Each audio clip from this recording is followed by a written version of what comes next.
Hello friends, welcome back to my channel. ഇന്ന് നമുക്ക് നല്ല ക്രിസ്പിയും ടേസ്റ്റി ആയിട്ടുള്ള പനീർ 65 എങ്ങനെ ഉണ്ടാക്കണമെന്ന് കാണാം. നമുക്ക് വേഗം വീട്ടിലേക്ക് കടന്നാലോ. ഇതിന് വേണ്ടിയിട്ട് നമ്മൾ ഒരു 1/4 കപ്പ് കോൺഫ്ലവർ എടുത്തിട്ടുണ്ട്.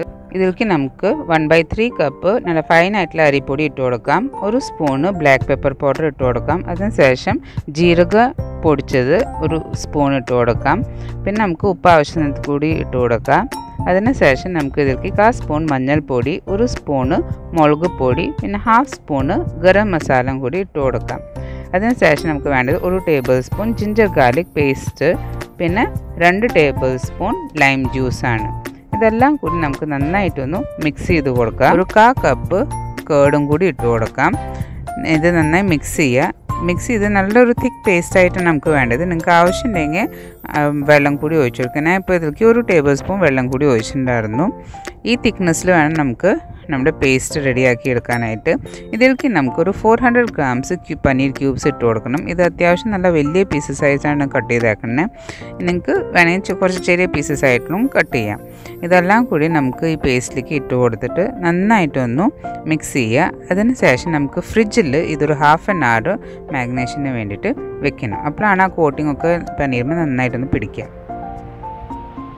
ഇപ്പോൾ നമുക്കൊരു പാന് ഗ്യാസ് വയ്ക്കാം. ഇതിലേക്ക് നമുക്ക് കുക്കിംഗ് ഓയിൽ ഇട്ട് കൊടുക്കാം. നമുക്ക് ഡീപ്പ് ഫ്രൈങ്ങിന് വേണ്ടിയിട്ടാണ് ഓയിൽ വേണ്ടത്.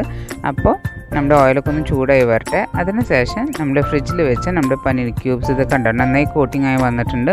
ഇത് നമുക്ക് എണ്ണ ചൂടായതിന് ശേഷം ഇതിലേക്ക് ഇട്ട് കൊടുക്കാം. എണ്ണ ചൂടായതിന് ശേഷം നമ്മൾ എപ്പോഴും ഗ്യാസ് ലോ ഫ്ലെയിമിൽ വെച്ചിട്ട് വേണം നമ്മുടെ പനീർ ക്യൂബ്സ് ഫ്രൈ ചെയ്യാനായിട്ട്. പിന്നെ 1-2 മിനിറ്റ് ലോ ഫ്ലെയിമിൽ കുക്ക് ചെയ്തതിന് ശേഷം മാത്രം ഒന്ന് തിരിച്ചിട്ട് കൊടുക്കാം. അല്ലെങ്കിൽ നമ്മുടെ കോട്ടിംഗ് ബേസിമേ പിടിക്കും. അതുകൊണ്ടാണ് നമ്മളങ്ങനെ പറയുന്നത്. എന്നിട്ട് ഒരു സൈഡ് ആയതിന് ശേഷം നമുക്ക് അടുത്ത സൈഡും കൂടി അങ്ങനെ തന്നെ ഫ്രൈ ചെയ്തെടുക്കാം.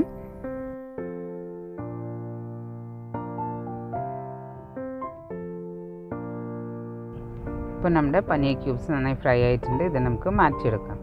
അപ്പോൾ നമ്മളൊരു പാനിൽ 2 ടേബിൾ സ്പൂൺ കുക്കിംഗ് ഓയിൽ എടുത്തിട്ടുണ്ട്. ഇതിലേക്ക് നമുക്ക് 2 ടേബിൾ സ്പൂൺ ചെറുതായി കട്ട് ചെയ്ത നമ്മുടെ ഗാർലിക്ക് ഇട്ട് കൊടുക്കാം. ഗാർലിക്ക് ഒന്ന് ചെറിയൊരു ഗോൾഡൻ ബ്രൗൺ കളറായി വരട്ടെ. അതിനുശേഷം നമുക്ക് 2 സ്പൂണ് ജിഞ്ചർ നല്ല പൊടിയായിട്ട് കട്ട് ചെയ്തത് ഇതിലേക്ക് ഇട്ട് കൊടുക്കാം. 2 കൂടി ഒന്ന് നന്നായിട്ടൊന്ന് മൂത്ത് വരട്ടെ. ഇപ്പോൾ എനിക്ക് കാണാൻ നന്നായി മൂത്ത് വന്നിട്ടുണ്ട്. ഇത് മൂത്ത് വന്നതിന് ശേഷം നമുക്ക് ഇതിലേക്ക് 1 ടേബിൾ സ്പൂൺ സോയാ സോസ് ഇട്ട് കൊടുക്കാം. സോസുകൾ ഇടുന്ന സമയത്ത് നമുക്ക് ഗ്യാസ് ഫുൾ ഫ്ലെയിമിൽ വെക്കണം.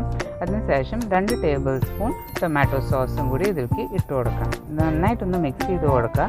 അതിനുശേഷം നമുക്ക് ഇതിലേക്ക് 1 ടേബിൾ സ്പൂൺ റെഡ് ചില്ലി സോസും കൂടി ഇട്ട് കൊടുക്കാം. നന്നായിട്ടൊന്ന് മിക്സ് ചെയ്യാം.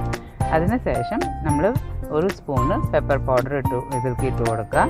പിന്നെ ഒരു 1/4 കപ്പ് സ്പ്രിംഗ് ഓണിയൻ കട്ട് ചെയ്തത് ഇതിലേക്ക് ഇട്ട് കൊടുക്കാം. ഇതിൻ്റെ ആ ഫ്ലേവർ സ്പ്രിംഗ് ഓണിയൻ വെച്ചിട്ട് നല്ലൊരു ഫ്ലേവർ ഇതിന് കിട്ടും. പിന്നെ നമ്മൾ ഫ്രൈ ചെയ്ത് മാറ്റി വെച്ച് നമ്മുടെ പനീർ ക്യൂബ്സും കൂടി ഇതിലേക്ക് ഇട്ട് കൊടുക്കാം.